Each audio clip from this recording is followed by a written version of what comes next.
എല്ലാവർക്കും സുഖമാണെന്ന് വിശ്വസിക്കുന്നു. ഡെയിലി അപ്ഡേറ്റിലേക്ക് എല്ലാ ആളുകൾക്കും സ്വാഗതം. നാളെ ഫെബ്രുവരി 4-ാം തീയതിയും തുറന്നുള്ള ദിവസങ്ങളിലും നിങ്ങൾ ശ്രദ്ധിക്കേണ്ട വളരെ പ്രധാനപ്പെട്ട കാര്യങ്ങളാണ് ഈ ഒരു വീഡിയോയിൽ വ്യക്തമാക്കുന്നത്. വീഡിയോയുടെ വിശദാംശങ്ങളിലേക്ക് കടക്കുന്നതിന് മുമ്പ് കൂടുതൽ ആളുകളിലേക്ക് ഇൻഫർമേഷൻ എത്താൻ ഷെയർ ചെയ്യുക, ലൈക്ക് ചെയ്യുക, ഫേസ്ബുക്കിലൂടെ കാണുന്ന ആളുകൾ ഫോളോ ചെയ്യുക. വീഡിയോയുടെ വിശദമായ വിവരങ്ങളിലേക്ക് വരാം. ആദ്യത്തെ അറിയിപ്പ്, നമ്മുടെ സംസ്ഥാനത്തെ കെട്ടിടങ്ങൾക്കെല്ലാം പുതിയ നമ്പർ വരികയാണ്. ഇതിൻ്റെ നടപടികൾ സംസ്ഥാനത്ത് ആരംഭിച്ചു. ഇത് സംബന്ധിച്ച് തദ്ദേശ സ്വയംഭരണ വകുപ്പ് ഡയറക്ടർ ഉത്തരവിറക്കിയിട്ടുണ്ട്. ഇക്കഴിഞ്ഞ 2025 തദ്ദേശ സ്ഥാപന തെരഞ്ഞെടുപ്പിൽ തദ്ദേശ സ്ഥാപനങ്ങളിലെ വാർഡുകൾ പുനഃക്രമീകരിച്ചതിന് തയ്യാറാക്കിയ ഡിലിമിറ്റേഷൻ കമ്മീഷൻ നിർദ്ദേശിച്ചിട്ടുള്ള അതിർത്തികളും കെട്ടിടങ്ങളുടെ എണ്ണവും അനുസരിച്ചായിരിക്കും പുതിയ നമ്പർ. 2010 തദ്ദേശ സ്ഥാപന തെരഞ്ഞെടുപ്പിന് ശേഷം 2013 നിശ്ചയിച്ചു നൽകിയിട്ടുള്ള വീട്ടു നമ്പറാണ് നിലവിലുള്ളത്. അടുത്ത സാമ്പത്തിക വർഷം, അതായത് ഏപ്രിൽ മാസം മുതൽ പുതിയ നമ്പറുകൾ അനുസരിച്ചായിരിക്കും വീടുകളും കെട്ടിടങ്ങളും അറിയപ്പെടുന്നതും നികുതികൾ സ്വീകരിക്കുന്നതും. കെട്ടിടങ്ങളെ പുതിയ വാർഡുകൾ അനുസരിച്ച് പുനഃക്രമീകരിച്ച് ഡോർ നമ്പർ നൽകുന്നതിനുള്ള സൗകര്യം കെ സ്മാർട്ട് സോഫ്റ്റ്വെയറിൽ ഒരുക്കിയിട്ടുണ്ട്. ഇത് സംബന്ധിച്ച് ഗ്രാമപഞ്ചായത്തുകൾക്കും നഗരസഭകൾക്കും നിർദ്ദേശം നൽകിയിട്ടുണ്ട്. കെട്ടിട നമ്പർ പുനഃക്രമീകരണം പൂർത്തിയാകുന്നതുവരെ നിലവിലുള്ള നമ്പർ പ്രകാരം നികുതി അടക്കാനാകും. കഴിഞ്ഞ ദിവസം നമ്മൾ പറഞ്ഞതുപോലെ സംസ്ഥാനത്ത് സ്മാർട്ട് മീറ്റർ പദ്ധതി നടപ്പിലായിരിക്കുകയാണ്. ഇത് ലളിതമായി പറയുകയാണ് എങ്കിൽ ഇത് എങ്ങനെയാണ് നടപ്പിലാകുന്നത് എന്ന് പല ആളുകൾക്കും അറിയില്ല. കഴിഞ്ഞ ദിവസം നമ്മൾ പറഞ്ഞു, ബില്ല് വരുന്ന രീതി മാറുകയാണ്. നമ്മൾ മൊബൈലിൽ പൈസ റീചാർജ് ചെയ്യുന്നത് പോലെ കറണ്ടിന് ആവശ്യമായിട്ടുള്ള പണം റീചാർജ് ചെയ്ത് ഉപയോഗിക്കുന്ന രീതിയാണ് വരുന്നത്. അറിയിപ്പ് ഇങ്ങനെയാണ്: കേരളത്തിലെ വൈദ്യുതി വിതരണം ഡിജിറ്റൽ യുഗത്തിലേക്ക് ചുവടുവെക്കുന്നു. സ്മാർട്ട് മീറ്റർ പദ്ധതിയുടെ ഭാഗമായി സംസ്ഥാനത്തെ 130,197 സർക്കാർ ഉപഭോക്താക്കൾ തിങ്കളാഴ്ച മുതൽ തന്നെ പ്രീപെയ്ഡ് ബില്ലിംഗ് സംവിധാനത്തിലേക്ക് മാറിയിട്ടുണ്ട്. ഞായറാഴ്ച രാവിലെ 10 തുടങ്ങിയ നടപടി രാത്രിയോടെയാണ് പൂർത്തിയാക്കിയത്. സംസ്ഥാന സർക്കാർ വകുപ്പുകളും പൊതുമേഖലാ സ്ഥാപനങ്ങളും ഉൾപ്പെടെയുള്ളവരാണ് ആദ്യഘട്ടത്തിൽ ഈ അത്യാധുനിക സേവനത്തിലേക്ക് മാറുന്നത്. മൊബൈൽ ഫോൺ റീചാർജ് ചെയ്യുന്നത് പോലെ ആവശ്യമായ തുകക്ക് മാത്രം വൈദ്യുതി മുൻകൂട്ടി വാങ്ങാം. അനാവശ്യമായിട്ടുള്ള വൈദ്യുതി ഉപയോഗം കുറയ്ക്കുന്നതിന് വേണ്ടി സഹായിക്കും. മീറ്റർ റീഡിങ്ങിലെ പിശകുകളോ ഇനിയുള്ള ബില്ലുകളോ പ്രശ്നമാകില്ല. കൃത്യമായ കണക്കുകൾ ഉപഭോക്താവിന് നേരിട്ട് അറിയാനാകും. ബാലൻസ് പരിശോധിക്കാനും റീചാർജ് ചെയ്യാനുമുള്ള പോർട്ടൽ സജ്ജമായിട്ടുണ്ട്. KSEB smart plus mobile app ഉടൻ പുറത്തിറക്കുമെന്നും KSEB അറിയിച്ചു. ഡ്യൂട്ടി ഇനത്തിൽ KSEB നൽകേണ്ട തുക ആദ്യഘട്ടത്തിലെ റീചാർജിങ്ങിന് ഉപയോഗിക്കാൻ സർക്കാർ തീരുമാനിച്ചിട്ടുണ്ട്. കേന്ദ്ര സർക്കാർ സ്ഥാപനങ്ങൾക്ക് സ്മാർട്ട് മീറ്റർ സ്ഥാപിച്ചിട്ടുണ്ട് എങ്കിലും നിലവിലെ പോസ്റ്റ് പെയ്ഡ് ബില്ലിംഗ് രീതി തുടരും എന്നും അറിയിക്കുന്നു. സ്മാർട്ട് മീറ്ററുകളിൽ നിന്നും ലഭിക്കുന്ന മീറ്റർ റീഡിംഗ് ബില്ലിങ്ങിനായി ഉപയോഗിക്കാം എന്നും ഇതിൽ പറയുന്നു. ആദ്യഘട്ടത്തിൽ 3 ലക്ഷം സ്മാർട്ട് മീറ്ററുകളാണ് സ്ഥാപിച്ചിട്ടുള്ളത്.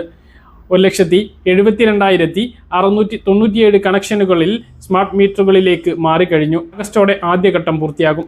മറ്റു സംസ്ഥാനങ്ങളെ അപേക്ഷിച്ച് വളരെ കുറഞ്ഞ ചെലവിലാണ് പദ്ധതി നടപ്പിലാക്കുന്നത്. 15% കേന്ദ്ര ഗ്രാന്റ് ലഭിക്കേണ്ട ടോട്ടസ് മാതൃകയേക്കാൾ കുറഞ്ഞ നിരക്കിലാണ് പദ്ധതി നടപ്പിലാക്കിയിട്ടുള്ളത്. കുറഞ്ഞ നിരക്കിൽ പദ്ധതി നടപ്പിലാക്കാൻ ഈ ബദൽ രീതിയിലൂടെ കേരളത്തിന് സാധിച്ചു. www.cportal.kcb.in എന്നുള്ളതാണ്. ഇത് മാത്രമല്ല, ഇത് നടപ്പിലാക്കുന്നതോടുകൂടി നമ്മുടെ വൈദ്യുതി മീറ്റർ വാടക വർദ്ധിക്കുകയാണ്.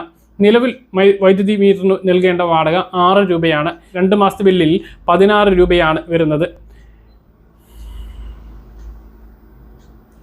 വൈദ്യുതി വാടക 5 ഇരട്ടിയായിട്ടാണ് വർദ്ധിക്കുന്നത്. പ്രീപെയ്ഡ് സ്മാർട്ട് മീറ്ററിലേക്ക് കേരളം മാറുമ്പോൾ സിംഗിൾ ഫേസ് ഉപഭോക്താക്കൾക്ക് പ്രതിമാസം 6 രൂപയുണ്ടായിരുന്ന മീറ്റർ വാടക 31 രൂപയായിട്ട് കൂടും. ഫേസ് ഗുണഭോക്താക്കൾക്ക് അത് 36 രൂപയായിട്ടാണ് വർദ്ധിക്കുന്നത്. 2 മാസം ആകുമ്പോൾ വൈദ്യുതി ബിൽ മീറ്റർ വാടക 12 രൂപയുണ്ടായിരുന്നത് 62 രൂപയായി മാറി. അതായത് നിലവിൽ 2 മാസത്തിനായിരുന്നു ബില്ല് വന്നിരുന്നത്, മീറ്റർ വാടകയും അങ്ങനെയായിരുന്നു വന്നിരുന്നത്. 2 മാസത്തെ 12 രൂപ ആണ് ഇപ്പോൾ 62 രൂപയും 72 രൂപയായിട്ടും വർദ്ധിച്ചിട്ടുള്ളത്. ഇതോടൊപ്പം ഈ ഒരു മീറ്റർ വാടക കൂടി ഇത്രയും തുകയായിട്ട് വർദ്ധിക്കുകയാണ് എന്നുള്ളതാണ്. അപ്പോൾ ഇതാണ് നമ്മുടെ വൈദ്യുതി ബില്ലിൽ വരുന്ന ഏറ്റവും വലിയ മാറ്റം. 5-6 വർഷമായിട്ട് ഇതിൻ്റെ നടപടികൾ ആരംഭിച്ച് ഇപ്പോഴാണ് സംസ്ഥാനത്ത്, അതായത് മാർച്ച് 2-ാം തീയതി തിങ്കളാഴ്ച മുതലാണ് ഇത് ആരംഭിച്ചിട്ടുള്ളത് എന്നുള്ളതാണ്. താമസിക്കാതെ ഇപ്പോൾ സർക്കാർ ഓഫീസുകൾക്കും പൊതുമേഖലാ സ്ഥാപനങ്ങൾക്കും കേന്ദ്ര സർക്കാർ ഓഫീസുകൾക്കും അതുപോലെ തന്നെ 3 ഫേസ് ഗുണഭോക്താക്കൾ പെൻഷൻ ഗാർഹിക ഗുണഭോക്താക്കൾക്കുമാണ്. കൂടുതൽ ബില്ല് വരുന്ന ആളുകൾക്കൊക്കെയാണ് ഇപ്പോൾ ഇത് നടപ്പിലാക്കിയിട്ടുള്ളത്. താമസിയാതെ എല്ലാവർക്കും ഈ സ്മാർട്ട് മീറ്റർ വരികയാണ്. ഇത് വന്നാൽ പിന്നെ നമ്മൾ മൊബൈൽ റീചാർജ് ചെയ്യുന്നത് പോലെ മുൻകൂറായിട്ട് പണം അടച്ചുകൊണ്ടാണ് നമ്മൾ വൈദ്യുതി ഉപയോഗിക്കുക. അപ്പോൾ വൈദ്യുതി നമുക്ക് എത്ര നമ്മൾ ഉപയോഗിച്ചു, ഇനി എത്ര പൈസ നമ്മുടെ അക്കൗണ്ടിൽ ബാലൻസ് ഉണ്ട്, എത്ര പൈസക്ക് വൈദ്യുതി ഉപയോഗിക്കാം എന്നുള്ളതൊക്കെ നമുക്ക് മൊബൈൽ ആപ്പ് നോക്കിയാൽ മനസ്സിലാകും. അത് പ്രകാരം നമുക്ക് ക്രമീകരിക്കാം എന്നാണ് ഇതുകൊണ്ടുള്ള മെച്ചം എന്നാണ് പറയുന്നത്. ഇതുമായി ബന്ധപ്പെട്ട് നിങ്ങളുടെ അഭിപ്രായം താഴെ ഒന്ന് കമൻ്റ് ആയിട്ട് അറിയിക്കാൻ മറക്കരുത്. ഹയർ സെക്കൻഡറി പരീക്ഷയിൽ മലയാളം വിഷയത്തിൽ ഉന്നത വിജയം നേടുന്നവർക്ക് സ്കോളർഷിപ്പ് പ്രഖ്യാപിച്ച് സംസ്ഥാന വിദ്യാഭ്യാസ വകുപ്പ്. മാതൃഭാഷയിൽ പ്രോത്സാഹിപ്പിക്കുക എന്നുള്ള ലക്ഷ്യത്തോടു കൂടിയിട്ടാണ് പദ്ധതി നടപ്പിലാക്കുന്നത്. പശ്ചിമേഷ്യൻ യുദ്ധം രൂക്ഷമായതോടുകൂടി ലോകത്തിലെ ഏറ്റവും പ്രധാനപ്പെട്ട എണ്ണക്കടത്ത് കേന്ദ്രമായിട്ടുള്ള ഹോർമസ് കടലിടുക്ക് ഇറാൻ അടച്ചിരുന്നു. ഇതോടെ ഇന്ത്യയിലെ ഊർജ്ജ മേഖല വലിയ പ്രതിസന്ധിയാണ് നേരിടുന്നത്. ഇന്ത്യയുടെ ആകെ എണ്ണയുടെ ഇറക്കുമതി പകുതിയോളം, ഏകദേശം ദിനം 25 മുതൽ 27 ലക്ഷം ബാരൽ എണ്ണ ഈ വഴിയിലൂടെയാണ് കൊണ്ടുവരുന്നത്. Iraq, Saudi Arabia, Kuwait, UAE എന്നിവിടങ്ങളിൽ നിന്നാണ് ഇന്ത്യ എണ്ണ വാങ്ങുന്നത്. ഇത് തടസ്സപ്പെട്ടതോടുകൂടി ഇപ്പോൾ റഷ്യയിൽ നിന്നും എണ്ണ ഇറക്കുമതിക്ക് ശ്രമിക്കുകയാണ് കേന്ദ്ര സർക്കാർ. നേരത്തെ റഷ്യയിൽ നിന്നും എണ്ണ വാങ്ങിയിരുന്നു എങ്കിലും അമേരിക്കയുമായുള്ള വ്യാപാര കരാറിന്റെ ചർച്ചയിലൂടെ റഷ്യയിൽ നിന്നുള്ള എണ്ണ വാങ്ങൽ രാജ്യം കുറച്ചിരുന്നു.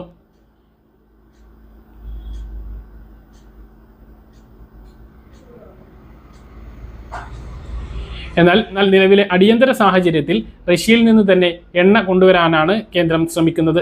എണ്ണയേക്കാൾ പ്രതിസന്ധിയായിട്ടുള്ളത് LPG വിതരണത്തിലാണ്. രാജ്യത്തെ LPG വിതരണത്തിൽ വലിയ ക്ഷാമം നേരിടും എന്നുള്ളതാണ് ഇപ്പോൾ ലഭിക്കുന്ന റിപ്പോർട്ടുകൾ. ഇന്ത്യ ഉപയോഗിക്കുന്ന 80 മുതൽ 85% പാചകവാതകവും വരുന്നത് ഈ ഹോർമോസ് കടലിടുക്കിലൂടെയാണ്.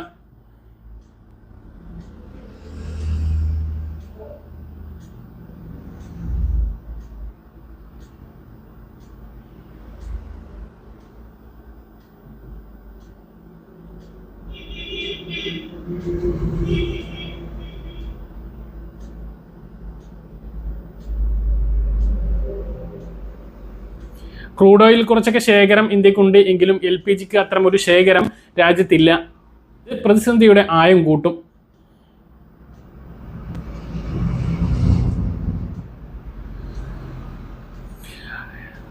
ഒരു മാസത്തിലധികം യുദ്ധം നീണ്ടു നിൽക്കുമെന്നാണ് അമേരിക്കൻ പ്രസിഡന്റ് ഡൊണാൾഡ് ട്രംപ് പറഞ്ഞിട്ടുള്ളത്. അപ്പോൾ ഈ ഒരു അവസ്ഥയിൽ യുദ്ധം നീണ്ടു നിൽക്കുകയാണ് എങ്കിൽ, അതായത് ഈ ഹോർമോസ് കടലിടുക്ക് ദീർഘകാലത്തേക്ക് അടക്കുകയാണ് എങ്കിൽ പാചകവാതകം തടസ്സപ്പെടുന്ന സാഹചര്യം ഉണ്ടാകും.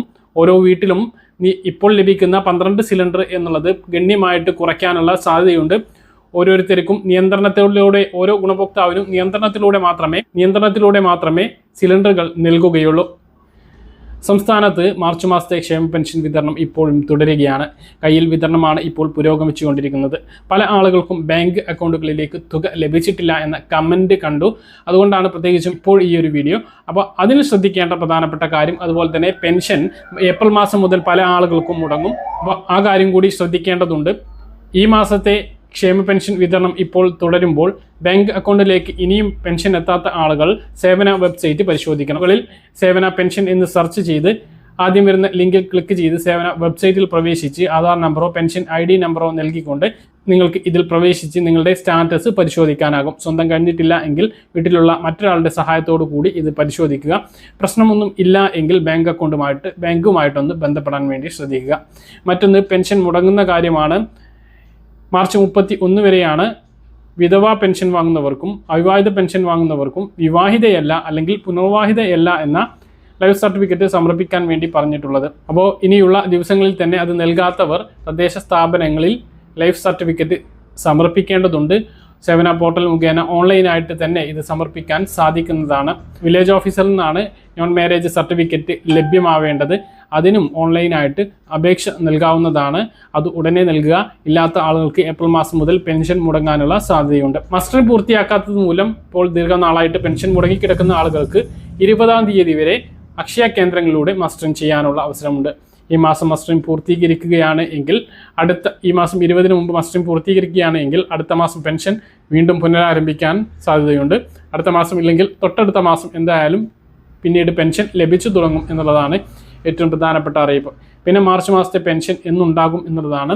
മാർച്ച് 12 മുതൽ 15 നിയമസഭാ ഇലക്ഷൻ പ്രഖ്യാപിക്കും എന്നുള്ളതാണ് ഇപ്പോൾ നമുക്ക് ലഭിക്കുന്ന വിവരങ്ങൾ.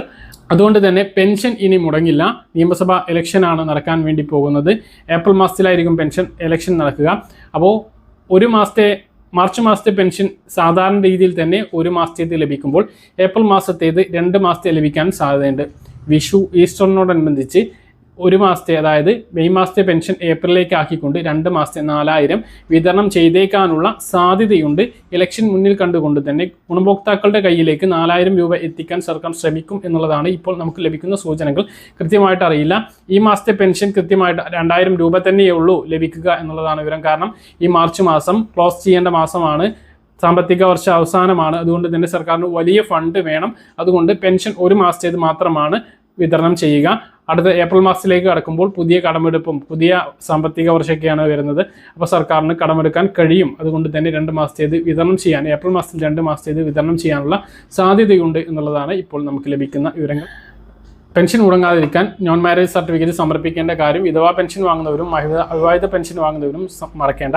വരുമാന സർട്ടിഫിക്കറ്റ് സമർപ്പിക്കാനുള്ള സമയം ജൂൺ 30 വരെയുണ്ട്. അതിനു മുമ്പ് ചെയ്താൽ മതി. പിന്നെ സ്ത്രീ സുരക്ഷാ പെൻഷൻ 1000 രൂപ ലഭിക്കുന്ന സ്ത്രീ സുരക്ഷാ പെൻഷൻ 2ാം ഘട്ടം വിതരണത്തിനുള്ള തയ്യാറെടുപ്പുകൾ ആരംഭിച്ചിട്ടുണ്ട് എന്നുള്ളതാണ് വിവരം. കൂടുതൽ ആളുകൾക്ക് ഈ മാസം ലഭിക്കും. 15 ലക്ഷത്തോളം ആളുകൾക്ക് സ്ത്രീ സുരക്ഷാ പെൻഷൻ ഇപ്രാവശ്യം ലഭിക്കും എന്നുള്ളതാണ് വിവരം. നേരത്തെ അപേക്ഷിച്ചിട്ടും ലഭിക്കാത്ത ആളുകൾക്ക് 2ാം ഘട്ടത്തിൽ ഉണ്ടാകും എന്നുള്ളതാണ് നമ്മൾ അന്വേഷിച്ചപ്പോൾ ഇപ്പോൾ അറിയാൻ കഴിഞ്ഞിട്ടുള്ളത്. അപ്പോൾ 2ാം ഘട്ടത്തെ 1000 രൂപ വിതരണത്തിന് വേണ്ടിയിട്ട് നമുക്ക് കാത്തിരിക്കാം. അപ്പോൾ ഇതൊക്കെയാണ് ഇന്നത്തെ ഡെയിലി അപ്ഡേറ്റിൽ നിങ്ങളെ അറിയിക്കാനുള്ളത്. പറഞ്ഞ കാര്യങ്ങൾ കൃത്യമായിട്ട് മനസ്സിലാണെന്ന് കരുതുന്നു. ഇതുപോലുള്ള ഇൻഫർമേഷൻ ലഭിക്കാൻ ചാനൽ സബ്സ്ക്രൈബ് ചെയ്യുക, ബെൽ ഐക്കൺ എനേബിൾ ചെയ്ത് വെക്കുക. മറ്റൊരു വീഡിയോയുമായി നമുക്ക് കാണാം. ദൂരേക്കും ബൈ.